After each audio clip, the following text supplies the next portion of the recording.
মধ্যে শুয়ে আছে।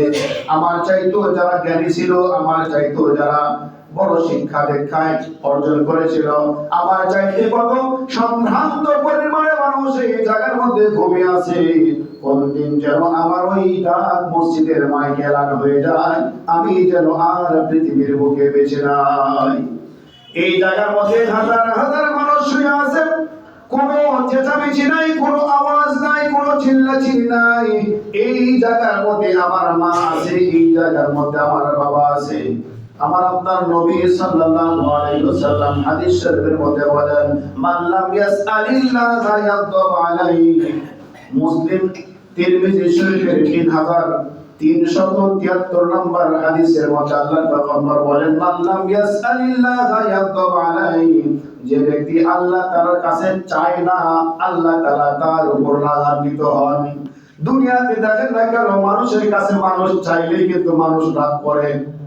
কয়দিন দিবে, কয়দিন দিবে, একটা সময় কিন্তু রাগ করেই বসবে, রাগ করেই বসবে। আর মালিক এমন একটা আল্লাহ তাআলা মালিক, আমাদের পয়গম্বর বলেন, যে ব্যক্তি আল্লাহ তাআলার কাছে চায় না, আল্লাহ তাআলা তাহার উপরে রাগান্বিত হয়।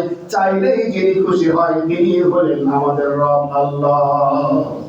এই জন্য কবরের পাশে দাঁড়াইয়া যদি আমি আর আপনি মা বাবার কথা স্মরণ করে যদি আমরা দোয়া করি আর মালিককে বলি, আল্লাহ, কবরকে আগে সালাম দিতে হবে, আসসালামু আলাইকুম ইয়া আহলাল কবর। এটা বলার পরে কবরকে সামনে রেখে নয়, কবরকে পিছনে রাখতে হবে, কিবলার দিকে মুখ করতে হবে।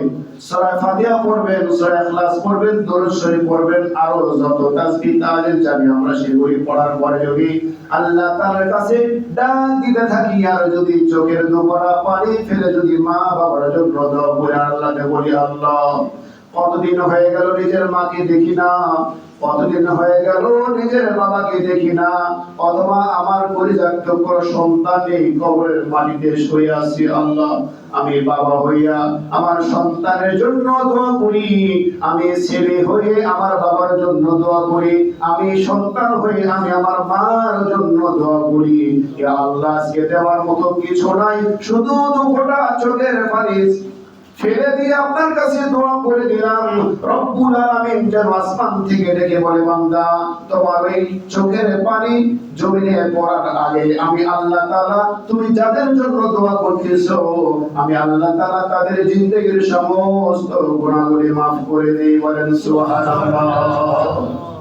অথচ এমন অবস্থা হয়ে যায়, আমরা মুসলমান দোয়া করতে চাই না, আল্লাহ তাআলাকে ডাকতে জানি না, আল্লাহ তাআলাকে আমরা ডাকার মতো ডাকি না, ডাকার মতো ডাকি না।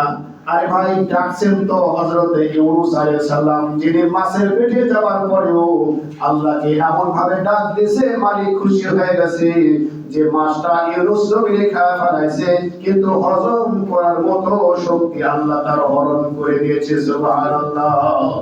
একটা মাছ একটা পয়গম্বরকে ঘিরে ফেলেছেন, 40 দিন পর্যন্ত মাছ তার পেটের ভিতরে পয়গম্বরকে ধারণ করেছে, আর আল্লাহ তাআলার কাছে দোয়া করেছে, আল্লাহ, এই মাছের পেটে যাওয়ার সময়ও আমি আপনার আশ্রয় চাই, আমি আপনার সাহায্য চাই, বিপদে পড়লেও আপনি, সুখে রাখলেও আপনি আমার মালিক, আপনি আমার রক্ষা কর্তা।